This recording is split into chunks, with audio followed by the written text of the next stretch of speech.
Hello दोस्तों, स्वागत है आप सभी का हमारे YouTube channel paramedical learning point पे। मैं करा रहा हूँ एमसीआरई लैब टेक्नीशियन एग्जामिनेशन की तैयारी, जिसमें हम daily topic wise MCQs cover कर रहे हैं। अभी तक हमने टॉपिक कवर कर लिए हैं, वो हैं clinical biochemistry, clinical pathology, biochemistry, haematology. तो आज का हमारा टॉपिक रहेगा ब्लड बैंक। आज हम ब्लड बैंक के एमसीक्यूज़ देखेंगे। अगर आप हमारे चैनल पर पहली बार आएँ तो हमारे चैनल को लाइक करें, शेयर करें, सब्सक्राइब करें, ताकि आने वाली न्यू वीडियोज़ का नोटिफिकेशन आपको जल्दी मिल सके। तो आज हम ब्लड बैंक डिस्कस करेंगे। तो हमारा आज पहला क्वेश्चन जो रहेगा, cross cross matching is done to detect. Cross matching क्यों की जाती है? ऑप्शन है हमारे पास haemoglobin level, antibody antigen reaction, blood sugar, blood pressure. जो इसका राइट आंसर होगा वो होगा आपका option B, antibody antigen reaction. Cross match करते हैं हम डोनर और पेशेंट के में, हम कंपेबिलिटी चेक करते हैं, तो उसके लिए क्रॉस मैच किया जाता है। ये हम इसे कंपेबिलिटी टेस्ट भी कह सकते हैं। इसमें हम डोनर की हम आरबीसी लेते हैं और पेशेंट का सीरम, जिसको हम क्रॉस मैच करते हैं। फिर हम उसमें कंपेबिलिटी देखते हैं। अगर ब्लड हमारा कंपेटेबल होता है तो उसके बाद ही हम जो हमारा डोनर होता है उसे इशू कराते हैं ब्लड। तो जो हमारा राइट आंसर होगा ऑप्शन बी हमारा राइट आंसर होगा। अगले क्वेश्चन की ओर बढ़ेंगे। Which test is use for compatibility testing before transfusion. रक्त संक्रमण से पहले अनुकूलता जांच के लिए कौन सा परीक्षण किया जाता है? अभी मैंने आपको कंपेबिलिटी टेस्ट के बारे में बताया। तो इसका जो ऑप्शन है हमारे पास Coombs test, cross match, ESR, CBC. तो आप लोगों को समझ आ ही गया होगा, आप सभी को इसका आंसर भी पता चल गया होगा। तो इसका जो राइट आंसर है आपका option B, cross match. Compatibility check करने के लिए हम क्रॉस मैच टेस्ट करते हैं। अगले क्वेश्चन की ओर बढ़ेंगे। Which blood component is transfuse in bleeding due to thrombocytopenia. Thrombocytopenia की कमी में कौन सा रक्त घटक चढ़ाया जाता है? ऑप्शन है हमारे पास whole blood, PRBC, FFP, platelet. जो हमारा होल ब्लड है, ये होल ब्लड आप सभी को बताया होल ब्लड क्या होता है। पीआरबीसी जो होती है हमारे प्योर आरबीसी होती हैं, और एफएफपी जो आता है हमारा fresh frozen plasma, frozen plasma. तो थ्रोम्बोसाइटोपिनिया जब हमारा हो रहा है तो उस कंडीशन में हम कौन सा ब्लड डोनर को देंगे? तो इसका जो राइट आंसर होगा आपका वो होगा प्लेटलेट। ऑप्शन डी आपका राइट आंसर होगा। थ्रोम्बोसाइटोपिनिया में हम प्लेटलेट इशू कराते हैं। अगले क्वेश्चन की ओर बढ़ेंगे। Coombs test is use to detect. Coombs परीक्षण किसके लिए उपयोग किया जाता है? ऑप्शन है हमारे पास diabetes, blood pressure, antibodies on RBC, clotting factor. तो जो हम कोम्स टेस्ट करते हैं, ये करते हैं एंटीबॉडीज ऑन आरबीसी। आरबीसी में जो हमारी एंटीबॉडीज होती हैं उनको डिटेक्ट करने के लिए करते हैं। इसका हम जैसे किसी का हमारा आरएच वीक आ रहा है, समझ में नहीं आ रहा कि हमारा आरएच पॉजिटिव है या नेगेटिव है, तो उसके लिए कूम्स टेस्ट करते हैं। कूम्स टेस्ट हमारे दो टाइप्स के होते हैं, टू टाइप्स। एक होता है हमारा डायरेक्ट और एक होता है हमारा इनडायरेक्ट।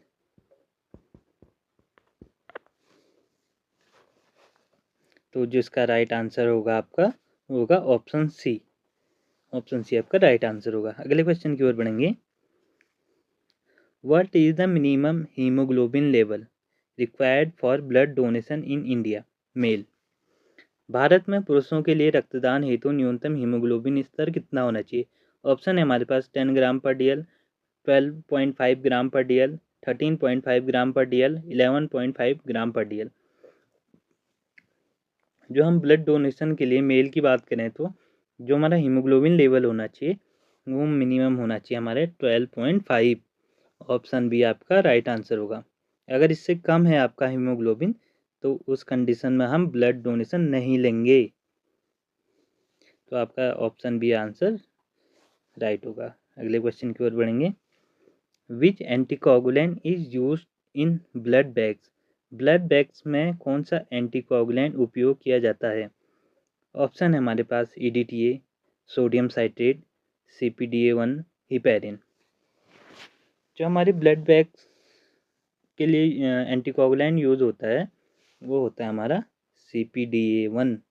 ऑप्शन सी आपका राइट आंसर होगा। EDTA इथाइल डाइमाइन टेट्राएस्टिक एसिड हम लेते हैं होल ब्लड टेस्ट करने के लिए। सोडियम साइट्रेट लेते हैं कोगुलेशन टेस्ट के लिए। हिपेरिन लेते हैं हम ABG के लिए। ब्लड बैंक की बात करें वहाँ पर हम यूज़ करते हैं CPDA। अगले क्वेश्चन की ओर बढ़ेंगे। FFP fresh frozen plasma is stored at. FFP ताज़ा जमा हुआ प्लाज्मा किस तापमान पर संग्रहित किया जाता है? ऑप्शन है हमारे पास +2 to +6 degree Celsius, -20 degree Celsius, -30 degree Celsius, room temperature. तो जो इसका राइट आंसर होगा आपका option B -20 degree Celsius. FFP हम वैसे -20 to -80 डिग्री पे स्टोर करते हैं। अगर कहीं पे ये ऑप्शन आता है आपका तो ये भी आपका राइट आंसर होगा। अगर आपका वहाँ पर 20 नहीं होता 80 होता है तो वो वहाँ पर आप 80 को -80 डिग्री आपका राइट आंसर होगा। अगले क्वेश्चन की ओर बढ़ेंगे। 1 unit of whole blood contains approximately. एक यूनिट संपूर्ण रक्त में लगभग कितना रक्त होता है? ऑप्शन है हमारे पास 250 ml, 350 ml, 450 ml, 500 ml। तो जो इसका राइट आंसर होगा हमारा वो होगा हमारा ऑप्शन सी।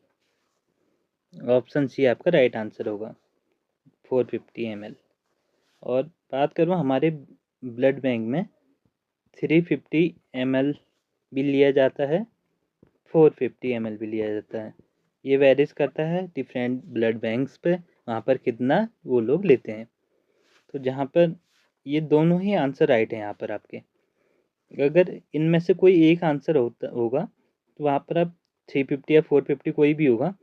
अगर 350 होगा मान लीजिए तो वहाँ पर आपका 350 राइट होगा। अगर वहाँ पर 350 ना होकर 450 होगा तो वहाँ पर राइट आंसर होगा। तो मेनली जो लेते हैं 450 ml लेते हैं, लेकिन बहुत से जगह 350 भी लिया जाता है।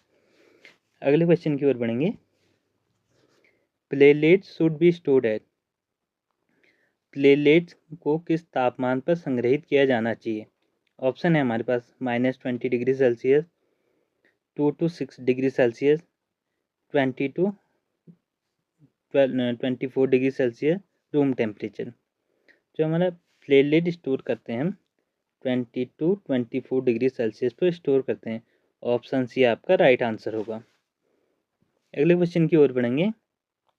The function of anticoagulant in blood bags is to. Blood bag में एंटीकोगुलेंट का क्या कार्य है? ऑप्शन है हमारे पास increase RBC count, stop bacterial growth, prevent clotting of blood, increase shelf life. जो हमारा एंटीकोगुलेंट का यूज़ होता है ब्लड बैंक में वो होता है हमारा prevent clotting of blood. Blood को प्रिवेंट करने का काम होता है जिससे हमारी लंबे समय के लिए हम ब्लड यूज़ कर सकें। तो ऑप्शन सी जो है आपका राइट आंसर होगा। अगले क्वेश्चन की ओर बढ़ेंगे। Which component is most commonly use for treating anaemia. Anaemia के उपचार में सबसे सामान्यतः कौन सा रक्त घटक उपयोग किया जाता है? ऑप्शन है हमारे पास platelet, PRBC, plasma, whole blood. Anaemia के लिए हम लेते हैं PRBC। ऑप्शन बी आपका राइट आंसर होगा क्योंकि हमारे उसमें RBC काउंट डिक्रीज हो जाता है तो उसमें हम PRBC लेंगे। अगले क्वेश्चन की ओर बढ़ेंगे। Minimum weight required for blood donation is. रक्तदान के लिए न्यूनतम वजन कितना होना चाहिए? ऑप्शन है हमारे पास 45 kg, 50 kg, 55 kg, 60 kg। तो जो हमारा राइट आंसर होगा नॉर्मल ब्लड डोनेशन के लिए जो वेट होना चाहिए हमारा मिनिमम 50 kg होना चाहिए। ऑप्शन बी आपका राइट आंसर होगा। अगले क्वेश्चन की ओर बढ़ेंगे। The shelf life of PRBC in SAGM solution is. SAGM solution में पीआरबीसी की सेल्फ लाइफ क्या होती है? ऑप्शन है हमारे पास 21 डेज, 35 डेज, 42 डेज, 45 डेज। जो हमारी सेगम में पीआरबीसी की सेल्फ लाइफ होती है हमारी, वो होती है 42 डेज। ऑप्शन सी आपका राइट आंसर होगा। और यहाँ पर होल ब्लड की बात करूँ तो वो होती है 35 डेज, उसकी सेल्फ लाइफ 35 डेज होती है। अगले क्वेश्चन की ओर बढ़ेंगे। हिमोलिसिस इन स्टोर्ड ब्लड में अकर ड्यू टू। संग्रहित रक्त में हिमोलिसिस किस कारण हो सकती है? ऑप्शन है हमारे पास over cooling, bacterial contamination, high temperature, all of the above. तो जो इसका राइट आंसर होगा आपका ऑल ऑफ द अबव। जो हमारा हिमोलिसिस हो सकता है ओवर कूलिंग से भी हो सकता है, बैक्टीरियल कंटामिनेशन से भी हो सकता है, हाई टेम्परेचर से भी हो सकता है। ये तीनों ही चीज़ें हमारे हिमोलिसिस को अफेक्ट करेंगी, तो इससे हमारे हिमोलिसिस हो सकता है। अगले क्वेश्चन की ओर बढ़ेंगे। Cross match is also known. Cross match को अन्य किस नाम से जाना जाता है? ऑप्शन है हमारे पास compatibility testing, haematocritic haematocritic test, blood typing, coagulation test. तो इसका जो राइट आंसर होगा आपका कंपेबिलिटी टेस्ट। क्रॉस मैच को हम कंपेबिलिटी टेस्ट भी कहते हैं। अगले क्वेश्चन की ओर बढ़ेंगे। Which is not a blood component. निम्न में से कौन रक्त का घटक नहीं है? ऑप्शन है हमारे पास प्लेटलेट्स, प्लाज्मा, पीआरबीसी, हीमोग्लोबिन। तो जो हमारा प्लेटलेट है ये भी हमारा ब्लड का कंपोनेंट है, प्लाज्मा भी हमारा ब्लड कंपोनेंट है, पीआरबीसी भी हमारा ब्लड कंपोनेंट है। जो हमारा हीमोग्लोबिन है ये हमारा ब्लड कंपोनेंट नहीं है। तो ऑप्शन डी आपका राइट आंसर होगा। अगले क्वेश्चन की ओर बढ़ेंगे। During blood transfusion a patient complain of chills and fever, what should be done first. रक्त संचार के दौरान मरीज को ठंड और बुखार होता है, सबसे पहले क्या करना चाहिए? ऑप्शन है हमारे पास continue transfusion slowly, stop transfusion immediately, give paracetamol, increase transfusion rate. जब हमारा ट्रांसफ्यूजन करते हैं उस दौरान हमारा पेशेंट की कंप्लेन आती है कि उसे फीवर और कोल्ड हो रहा है, ठंड लग रही है, तो उस कंडीशन में हमें क्या करना चाहिए? तो उस कंडीशन में हम करेंगे स्टॉप ट्रांसफ्यूजन इमीडिएटली। हमें तुरंत ब्लड को चढ़ाने से रोक देना चाहिए। तो जो आपका ऑप्शन बी है वो राइट आंसर होगा। अगले क्वेश्चन की ओर बढ़ेंगे। What the standard volume of 1 unit platelet concentrate. एक यूनिट प्लेटलेट कंसंट्रेट का मानक वॉल्यूम क्या है? ऑप्शन है हमारे साथ 20 to 40 ml, 50 से 70 ml, 100 to 120 ml, 200 ml। जो हमारी प्लेटलेट की वॉल्यूम होती है वो होती है 50 से 70 ml। ऑप्शन बी आपका राइट आंसर होगा। एक ब्लड बैग जो हमारा प्लेटलेट का बैग होता है उसमें हमारे 50 से 70 ml प्लेटलेट होते हैं। अगले क्वेश्चन की ओर बढ़ेंगे। The major cross match is done between. Major cross match किसके बीच किया जाता है? ऑप्शन है हमारे पास donor serum, recipient RBC, donor RBC, recipient serum, donor WBC, recipient plasma, donor plasma, recipient platelet. जब हमारा क्रॉस मैच करते हैं हम, अभी मैंने आगे भी बताया था आपको, वो करते हैं हम डोनर आरबीसी, डोनर की आरबीसी चाहिए होती है उसके लिए हमें, और रिसिपिएंट का सीरम चाहिए होता है जिससे हमारी उसके बाद हम कंपेबिलिटी टेस्ट करते हैं। ऑप्शन बी आपका राइट आंसर होगा। अगले क्वेश्चन की ओर बढ़ेंगे। What is the shelf life of whole blood stored with CPDA at 2 to 6 degree Celsius. CPDA के साथ संग्रहित संपूर्ण रक्त की सेल्फ लाइफ क्या है? ऑप्शन है हमारे पास 7 डेज, 21 डेज, 35 डेज, 42 डेज। तो जो CPD के साथ हम होल ब्लड रहता है हमारा, वो रहता है 35 डेज़ के लिए स्टोर करते हैं हम। उसकी सेल्फ लाइफ हमारी 35 डेज़ होती है। ये मैंने अभी आगे भी बताया था आपको। और इसे हम स्टोर करते हैं 2 to 6 डिग्री सेल्सियस पे। अगले क्वेश्चन की ओर बढ़ेंगे। Symptoms of haemolytic transfusion reaction include all except. Haemolytic transfusion reaction के लक्षणों में निम्न में से कौन नहीं है? ऑप्शन है हमारे पास फीवर, चिल्स, हाइपरटेंशन, हीमोग्लोबिनूरिया। तो हमारा जो हेमोलिटिक ट्रांसफ्यूजन होता है उसमें इंक्लूड है एक को छोड़ के। तो जो आपका ऑप्शन राइट ऑप्शन होगा वो होगा आपका ऑप्शन सी, हाइपरटेंशन। हाइपरटेंशन आपका राइट आंसर होगा। अगले क्वेश्चन की ओर बढ़ेंगे।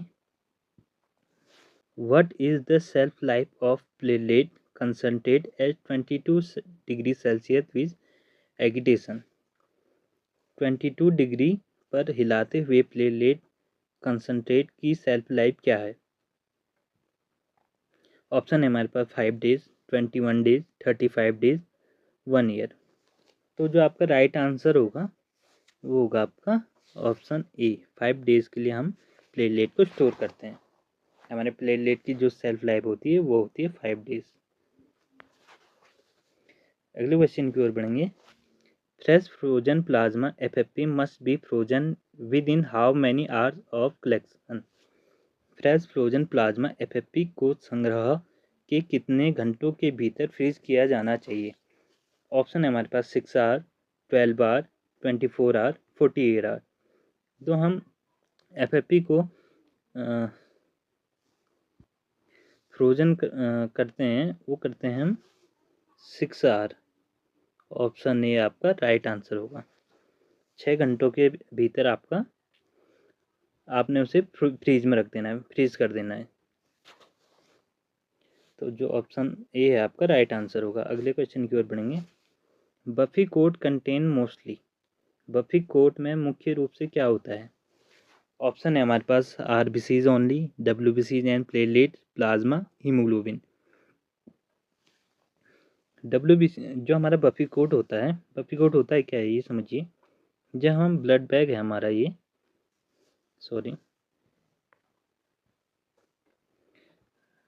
हमारा ब्लड बैग है। हम इसे सेंट्रीफ्यूज करते हैं। सेंट्रीफ्यूज के बाद हमारा ये आता हमारा प्लाज्मा, जिसे हम FFP भी प्लाज्मा आता है, जिसे हम FFP कह सकते हैं। ये जो हमारी मिडिल लेयर होती है ये होता है बफी कोट।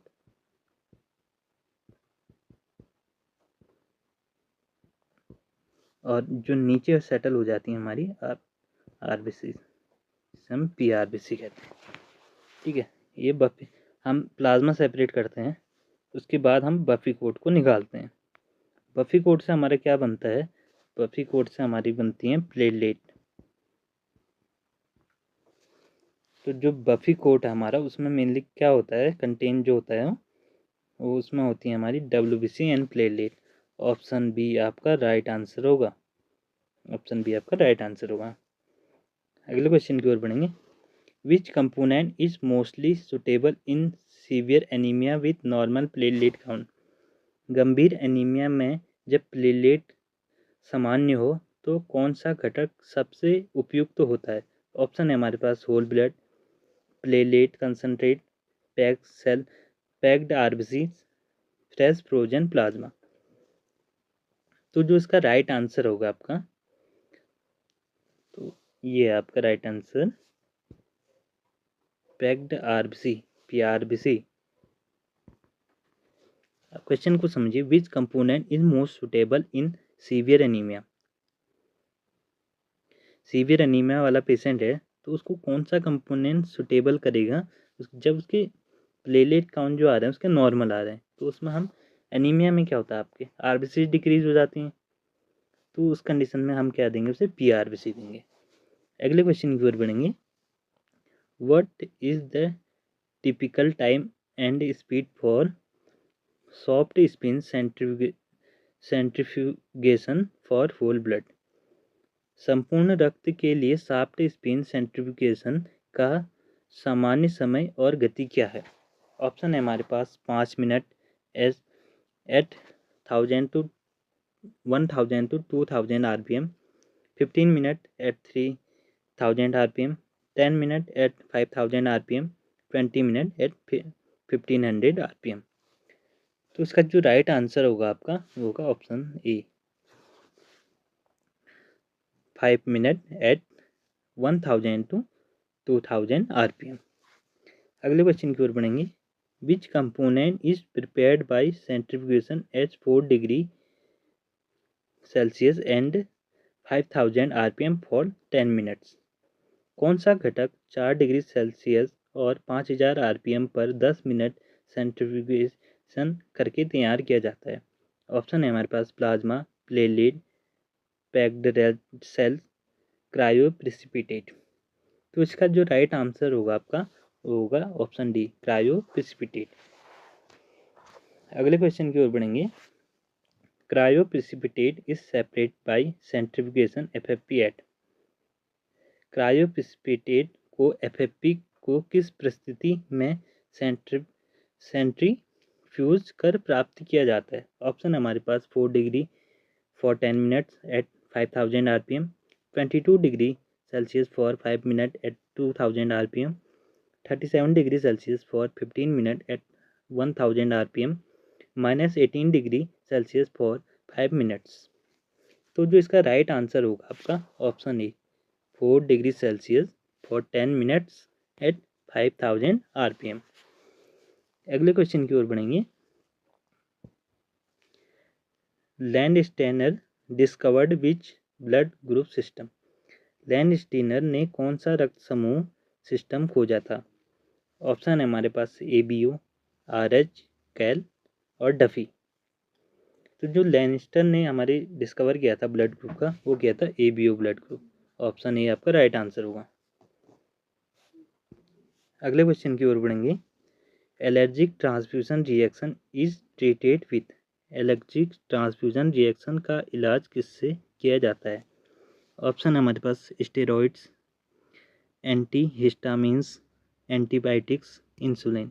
जो एलर्जिक ट्रांसफ्यूजन रिएक्शन होता है हमारा वो करते हैं हम एंटीहिस्टामिन से। उस कंडीशन में हम देंगे एंटीहिस्टामिन। तो ऑप्शन बी आपका राइट आंसर होगा। इसी के साथ आज की क्लास यहीं पे समाप्त करेंगे।